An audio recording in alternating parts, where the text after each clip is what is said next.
Le 12 décembre 2015, Paris, capitale de la République française, avait accueilli les dirigeants du monde entier pour négocier un accord international sur la réduction des émissions de gaz à effet de serre à moins de 2 degrés Celsius.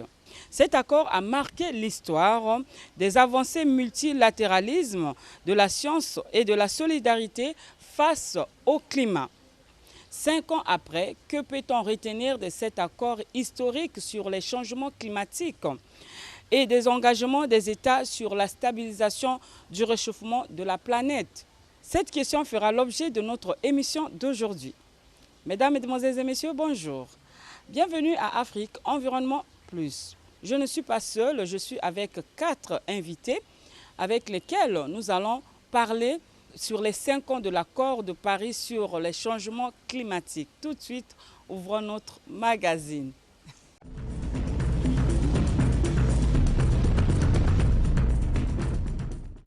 Voilà, de retour sur ce plateau. Je l'ai dit, je ne suis pas seule, je suis avec 4 intervenants.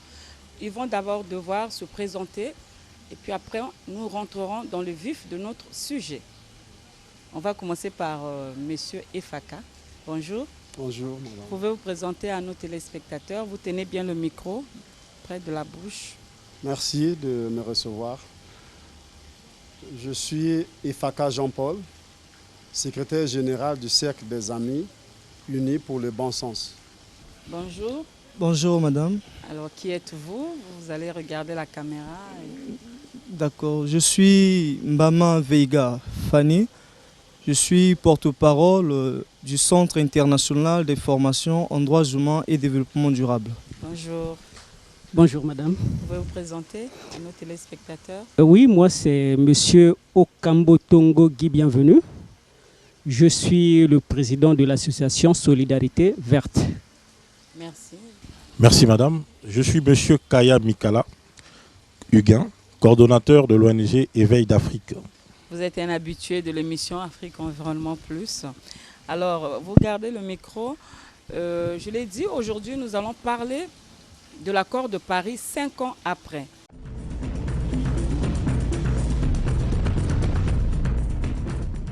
Comme je l'ai dit au début de cette émission, il y a 5 ans, jour pour jour, que Paris avait accueilli des représentants de 190 pays du monde entier, membres de l'Organisation des Nations Unies, à la faveur de la 21e conférence des Nations Unies sur le climat. Au terme de celle-ci, un accord a été signé en vue de la réduction des émissions de gaz à effet de serre. 5 ans après, que peut-on retenir de cet accord? Je vous propose de suivre une série de reportages que nous avons concoctés ça et là pour vous rafraîchir la mémoire concernant cet accord de Paris.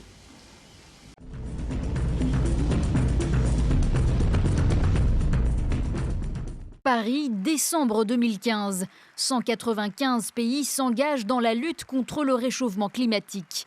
5 ans plus tard, la planète est toujours en surchauffe. L'année 2020 se classe parmi les 3 années les plus chaudes jamais enregistrées. C'est très simple. L'état de la planète est déplorable. Mes chers amis, l'humanité mène une guerre contre la nature. C'est du suicide. L'accord de Paris prévoit de limiter le réchauffement climatique à 2 degrés et même 1,5 degré d'ici la fin du siècle. À l'heure actuelle, cette trajectoire est loin d'être respectée. Seuls le Maroc et la Gambie sont en phase d'atteindre leur objectif, alors que la barre d'1 degré de réchauffement a déjà été dépassée. Sous les promesses actuelles, les températures pourraient grimper davantage jusqu'à près de 3 degrés. D'ici 2030, les pays devront donc réduire de moitié les émissions de CO2. Au court terme, les politiques ne sont pourtant pas à la hauteur du défi. Il y a non seulement un manque de cohérence, il y a un fossé considérable. Il faut que les gouvernements redoublent d'efforts entre leurs promesses et ce qu'ils font vraiment afin d'être crédibles. Mais un scénario plus optimiste se profile, avec des signaux encourageants venant des plus gros pollueurs au monde. Avec l'élection de Joe Biden, les États-Unis promettent de faire un virage climatique, alors que la Chine estime qu'elle atteindra la neutralité carbone d'ici 2060. Le Japon, l'Union européenne et d'autres s'y engagent pour 2050. Si ces promesses sont tenues, la hausse des températures pourrait être limitée à 2,1 degrés, de quoi éviter de justesse les conséquences les plus dramatiques du réchauffement de la planète. Un rassemblement ce vendredi à Berlin, 5 ans après l'accord de Paris. Des militants pour le climat toujours mobilisés. En 2015, lors de la COP21, la quasi-totalité de la planète s'était engagée à contenir le réchauffement climatique nettement au-dessous de 2 degrés Celsius et si possible à 1,5 degré. Une ambition que des dizaines de chefs d'État et de gouvernement doivent réafficher ce samedi lors d'un sommet virtuel destiné à relancer les initiatives voulues il y a 5 ans, mais qui semblent s'être essoufflées. Ce qui est le plus frustrant, c'est que très peu de pays ont respecté les promesses faites à Paris. Très peu de pays ont pleinement concrétisé les engagements qu'ils avaient pris à Paris concernant leurs propres économies et leurs propres sociétés. Les glaciers fondent à vue d'œil. 2020 s'annonce comme l'une des 3 années les plus chaudes jamais enregistrées. Et il existe un risque que la hausse du mercure dépasse les 1,5 degrés d'ici à 2024, alertait début décembre l'ONU. Il y a 5 ans, les dirigeants mondiaux signaient les accords de Paris et promettaient de limiter le réchauffement planétaire à moins de 2 degrés et de viser les 1,5 degrés afin de préserver l'avenir de nos conditions de vie. Beaucoup de choses se sont déroulées depuis, mais les actions requises ne sont nulle part, martelait récemment la célèbre militante écologiste suédoise Greta Thunberg. Canicules, ouragans en série, inondations, la multiplication des événements dévastateurs est un signe sans équivoque du réchauffement de la planète. Vendredi, les 27 pays de l'Union européenne ont annoncé un accord pour réduire d'au moins 55% leur émission de CO2 d'ici 2030, un engagement toutefois jugé encore largement insuffisant par les ONG environnementales.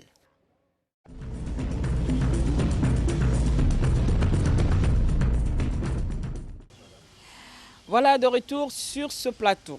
En tout cas, les pronostics ne sont pas du tout bons.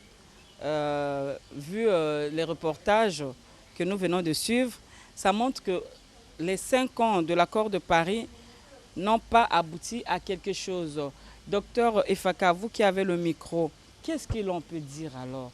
Est-ce que c'était seulement un mythe, une vue d'esprit, ou c'était vraiment un accord auquel le président voulait vraiment s'engager pour réduire les émissions de gaz à effet de serre? Non, madame, on ne peut pas dire que c'était simplement un mythe. Nous sentons bien l'engagement de ces États-là à aller effectivement à en découdre avec ce que nous constatons aujourd'hui.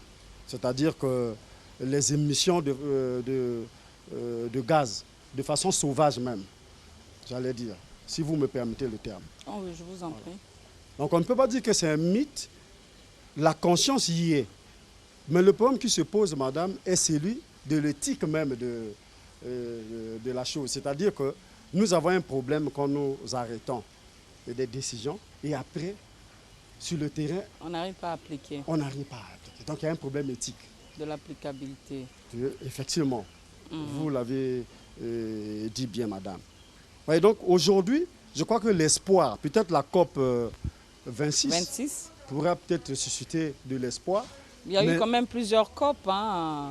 Plusieurs COP, les gens se disaient, bon, on va attendre Marrakech. Marrakech, il n'y a rien eu. Il y a eu Bonn, ainsi de suite. Mais oui, madame. On tourne au rond, là. Oui, mais vous avez dit ici, on est climato-optimiste. Bon, l'espoir est permis. Voyez-vous, madame. Mais le danger aujourd'hui, comme dit Innocent Péa, madame, le danger aveugle que représente la dégradation de cette nature-là. Rien ne nous épargne, madame, aujourd'hui. Nous avons connu un tsunami régional. Mais demain, on peut connaître un tsunami total qui ravage tous les continents. Et c'est l'espèce humaine qui peut disparaître sur cette terre. Et donc, nous appelons ici, franchement, à la conscience des dirigeants du monde pour que, effectivement, ce que nous décidons théoriquement soit appliqué sur le terrain. C'est surtout ça le cri aujourd'hui, au cours de cette émission-là. Merci beaucoup. Je vais vous reposer la même question. Nous avons suivi le reportage. Pour les journalistes, ils sont très pessimistes. 5 ans après, le bilan n'a pas été vraiment à la hauteur des attentes. Alors, vous, qu'en pensez-vous?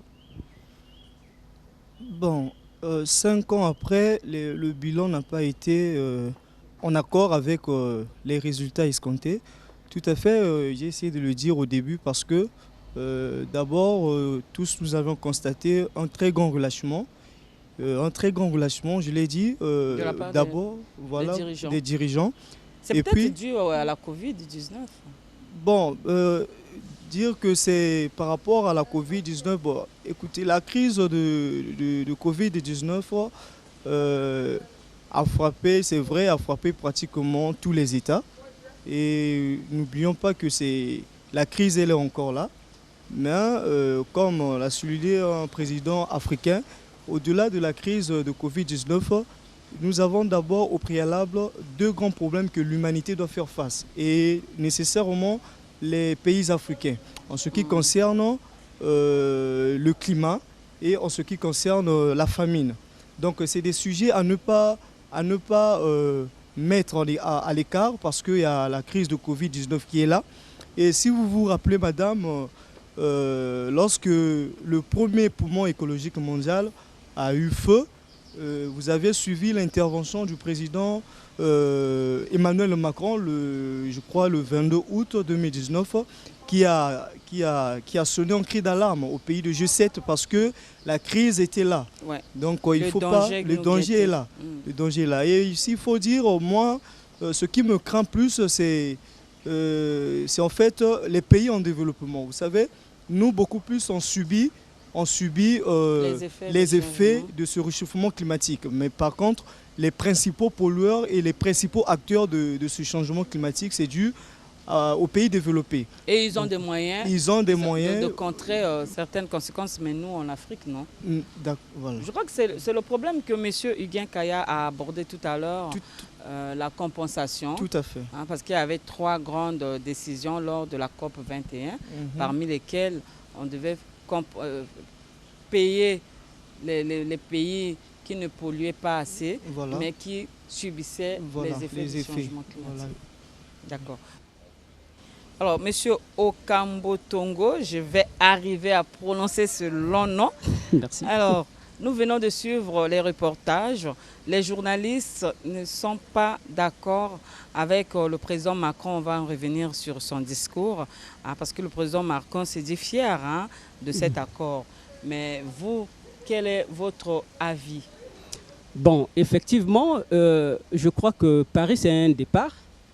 Je crois que tout chemin, tout voyage commence toujours par un départ. Et je crois que Paris, pour le président Macron, représente un symbole. C'est-à-dire le fait que les dirigeants de ce monde se sont retrouvés, ont décidé sur l'avenir. Parce que quand on parle de gouvernance, la gouvernance, ce n'est pas seulement gérer les fonds, c'est aussi gérer la sécurité. Et la sécurité, ce n'est pas seulement les frontières et autres, c'est aussi la sécurité environnementale. Et je crois que ça a été, c'est de bon droit qu'il soit fier. Parce que ça a commencé en France, à Paris. Oui, il y a eu quand même voilà, donc, plus de 100 pays qui ont signé et ratifié. Oui, ça n'a jamais existé comme voilà, dans l'histoire des accords. Madame, vous avez raison. Donc, c'est autour de 110 pays qui ont signé cet accord. Donc, je crois qu'il ne peut qu'être fier. Ratifié. Voilà. Mais 190 avaient signé. Voilà. Mais... 190 pays. 190 pays. Vous m'excusez. Ce qui importe, bien sûr, c'est la signature, c'est arriver à l'objectif. Et je crois que ce qui peut susciter, c'est-à-dire dans le chef des habitants de la Terre, c'est un peu de la crainte. Parce que quand nous voyons, nous avons suivi dans les médias le reportage qui a été réalisé à Madagascar, où toute une rivière s'est séchée. Oui. Et nous avons aussi chez nous, par exemple, les inondations. Nous voyons les missions du ministère des Affaires sociales qui, à tout moment, va, pendant les périodes de pluie, est obligé d'aider les populations riveraines du fleuve Congo et d'autres rivières. Donc il y a des inondations. Nous avons aussi, par exemple, les fentes des glaces qui sont devenues un problème là, qui suscitent en même temps la montée des eaux. Oui. Voilà. Donc, je crois qu'il y a une crainte. Il y a une crainte qui est là parce qu'il y a des répercussions sur la vie, puisque ça perturbe même l'agriculture, l'élevage et tous les secteurs. Et à un certain moment, même ceux qui produisent, les industriels, ils sont fiers, mais c'est une économie autodestructrice parce qu'ils produisent, ils polluent, mais ils détruisent. Ils détruisent. Et en même temps, il faut même dire que quand l'homme est menacé, ce sont même ces industries qui sont menacées parce que l'homme, c'est même le consommateur. Il faudrait qu'il soit en bonne santé, mais s'il est en mauvaise santé parce qu'il subit les effets du changement climatique, je pense que l'option n'est pas celui-là. Voilà. Mais en dehors de la crainte, il faut espérer que les choses vont changer. Et je crois que comme il s'agit, la lutte contre les changements climatiques inclut les intérêts économiques, je crois qu'il y a des réticences, comme je l'avais dit. Et ça sera compliqué que cet accord arrive vraiment à son aboutissement. Voilà. Mais la grande chance, c'est qu'il y a de ces pays, les grands pollueurs comme la Chine, qui se sont engagés à arriver à faire à l'émission zéro en 2060. Il y a la Corée du Sud et le Japon qui ont fixé l'objectif pour 2050.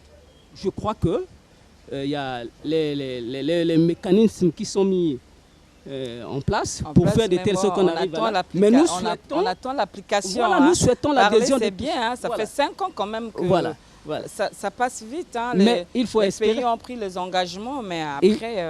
il faut espérer, madame. Ça n'avance pas du tout. Je crois qu'il faut espérer. Nous pensons qu'avec le temps, chacun de nous, les politiques nationales à travers le monde, comprendront et ils vont s'adhérer. Et ça sera pour l'avenir de l'humanité. Tout à fait, merci.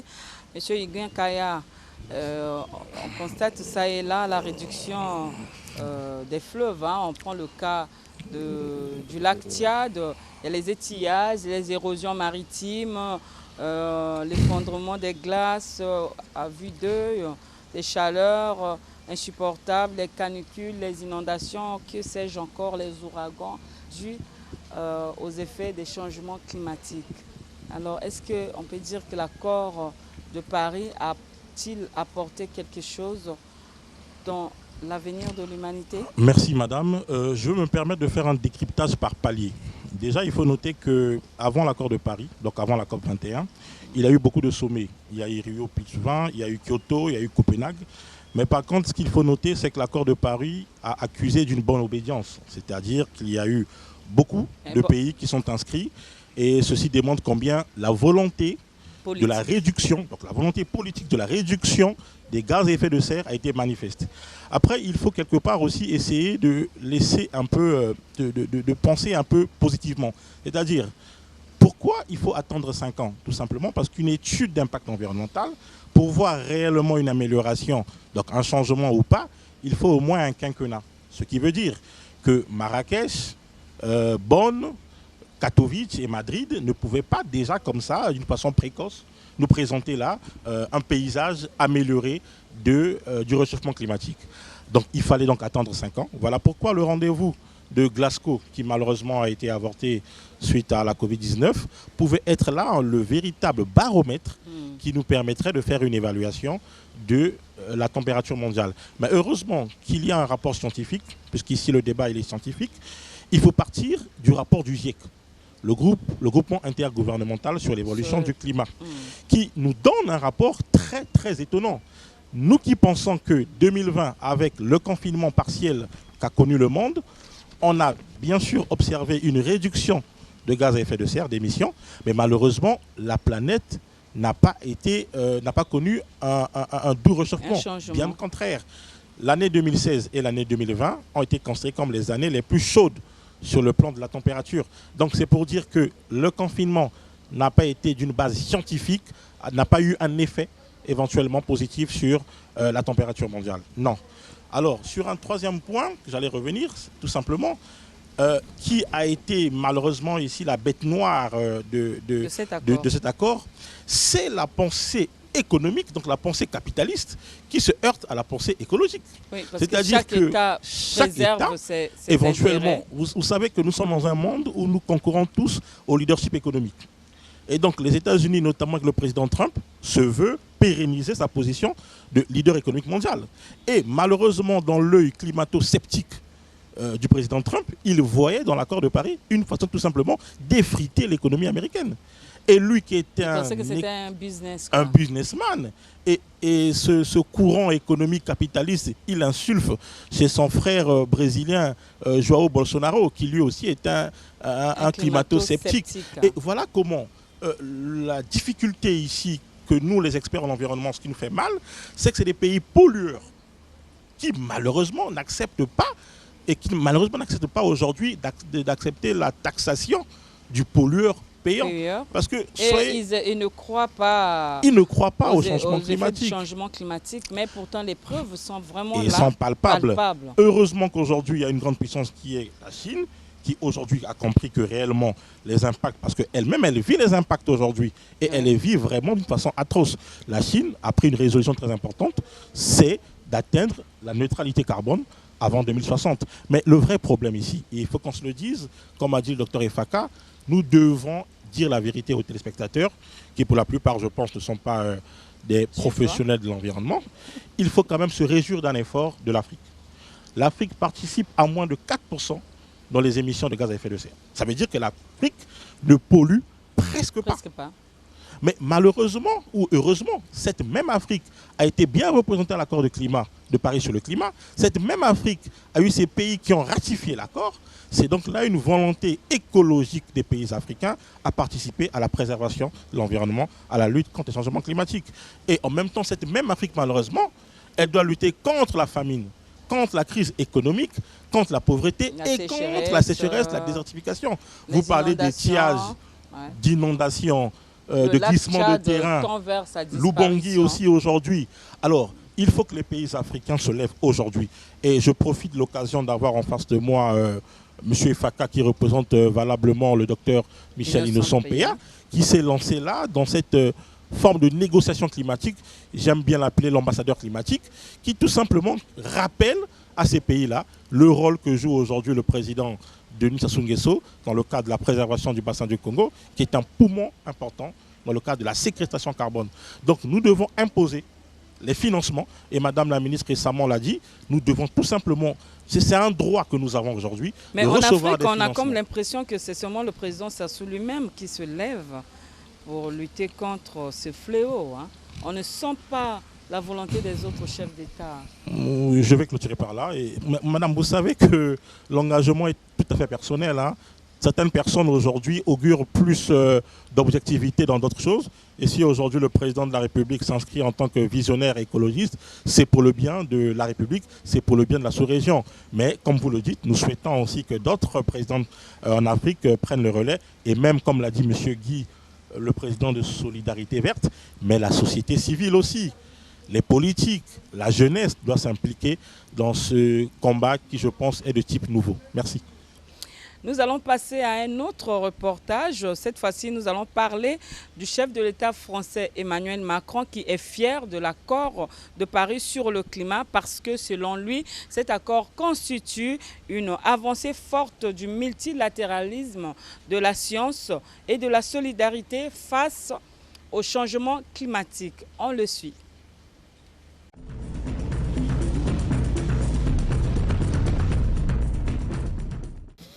Il y a 5 ans, c'est ici à Paris qu'étaient accueillis des représentants du monde entier pour négocier un accord international sur le climat qui marquerait l'histoire. Et je veux ici rendre hommage à mon prédécesseur François Hollande, au ministre particulièrement engagé à ses côtés, Laurent Fabius, Ségolène Royal, à toute l'équipe de négociateurs et de négociatrices qui se sont mobilisés pendant des années, des mois pour parvenir à ce succès international. Nous pouvons être fiers de cet accord. En effet, 5 ans plus tard, il démontre aujourd'hui plus que sa pertinence le fait qu'il a constitué une avancée forte du multilatéralisme, de la science, de la solidarité face aux défis climatiques. Nous sommes convenus que nous devrions revoir régulièrement les engagements pris pour avancer vers notre but commun, qui est celui de limiter le réchauffement climatique planétaire bien en dessous de 2 degrés par rapport à l'ère pré-industrielle. Nous nous sommes donné une obligation de résultat et une méthode. L'accord sur le climat, à cet égard, a fixé une ambition, un cap. Et il faut regarder les choses en face. En ce qui est des émissions de CO2, nous ne sommes pas aujourd'hui au rendez-vous. Et j'y reviendrai, la France, l'Europe doivent continuer de se mobiliser. Cet accord ensuite posait un cap de justice. Être au rendez-vous de la justice, des inégalités entre États, prendre en compte les capacités de chacun. La France joue son rôle en la matière, en mobilisant les financements publics en faveur de la transition dans les pays en développement. Nous avons accueilli l'année dernière la conférence de reconstitution du Fonds vert qui a permis de doubler sa capitalisation. Les financements privés sont également indispensables pour transformer nos économies en profondeur et je réunirai demain les plus grands acteurs du secteur en la matière. La France, je le disais, en matière de financement accomplit sa part. 100% des projets financés par l'Agence française de développement sont alignés avec l'accord de Paris. Nous nous étions engagés à titre national à mobiliser au moins 5 milliards d'euros de financement climat d'ici 2020. Nous avons dépassé cet objectif dès 2019, avec près de 6 milliards d'euros, dont 1,5 milliard d'euros pour l'adaptation. Grâce à ces efforts, nous avons convaincu nos partenaires que la coopération multilatérale était la meilleure voie. Les années 2020 et 2021 marquent un nouveau tournant. Tous les pays doivent rehausser leurs engagements climatiques d'ici à la COP 26. Je crois très profondément que l'Europe doit être à l'avant-garde de la transition écologique efficace et équitable.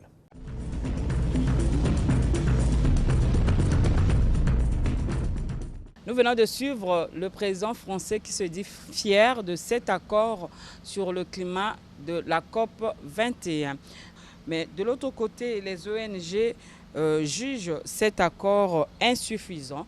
Même les 55% des réductions des gaz à effet de serre que les pays de l'Union européenne ont promis, les ONG aussi sont pessimistes. Donc la parole à qui veut la prendre? Oui, effectivement, nous sommes de la société civile, vous êtes sans ignorer. Et effectivement, les ONG sont ceux qui accompagnent les pouvoirs publics. Nous accompagnons les pouvoirs publics, mais vous êtes sans ignorer, madame, que nous avons aussi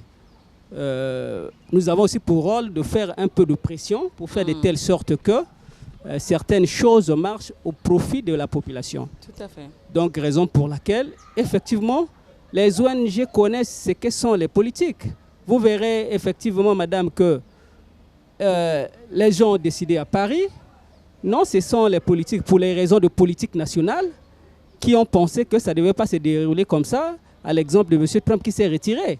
Donc ça, c'est le politique. Donc les ONG, ils ne peuvent pas être toujours d'accord avec les politiques. C'est que les politiques voilà, c'est que les politiques. Bon, donc, nous poussons, nous demandons, nous sollicitons aux politiques de faire toujours plus.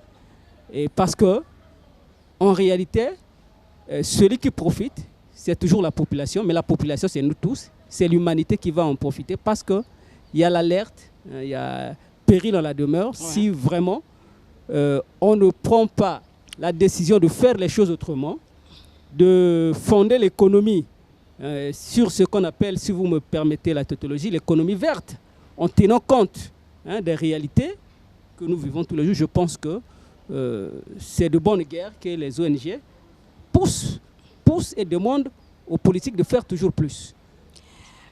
Merci beaucoup. Je suis en train de vouloir dire que est-ce que les chefs d'État voulaient vraiment s'engager dans la réduction des émissions de gaz à effet de serre et à diminuer les risques et les conséquences que nous constatons ça et là.